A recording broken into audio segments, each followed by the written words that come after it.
Si Droit et Justice gagne ces élections, le parti va sans doute continuer sa réforme de l'appareil judiciaire qui met les tribunaux sous son contrôle. Et si la Commission européenne et la Cour de justice européenne lui mettent encore des bâtons dans les roues dans ses efforts, s'il a été réélu avec une grande majorité, il va pouvoir dire que les institutions européennes vont à l'encontre de la volonté du peuple polonais. Jarosław Kaczyński, le leader de Droit et Justice, ne cache vraiment pas ses intentions dans ce sens. Il pourra clairement dire que les Polonais ont voté pour ces réformes qui sont considérées par la Commission européenne comme antidémocratiques. Alors beaucoup ici en Pologne, dans l'opposition, disent, les plus pessimistes d'entre eux, en tout cas, disent qu'aujourd'hui, 30 ans après les premières élections partiellement libres en Pologne qui ont amené la fin du communisme, on pourrait être en train d'assister aux dernières élections vraiment libres dans ce pays,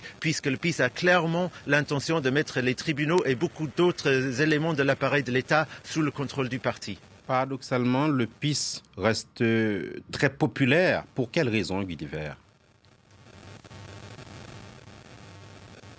Oui, je ne sais pas si c'est le cas de dire paradoxalement. Tout simplement, le PiS a eu la chance de gouverner pendant une période économique où la conjoncture internationale était très favorable à la Pologne. Il y a eu une croissance soutenue ces 4 dernières années. Il n'y a presque pas de chômage en Pologne. Et le parti a aussi poursuivi l'introduction de nombreuses mesures sociales, notamment les allocations familiales, la réduction de l'âge de la retraite, l'augmentation des retraites qui est promis dans ces élections. Ce sont des mesures qui bénéficient aux Polonais les plus pauvres, qui sont très reconnaissants. La partie de la société la plus traditionnelle, en tout cas, apprécie aussi les positions nationalistes et catholiques du parti, qui jouent parfois aussi sur la peur, bien sûr, la peur des migrants, et aussi dans cette campagne électorale, la peur des LGBT qui sont présentés comme une menace pour la famille traditionnelle catholique polonaise.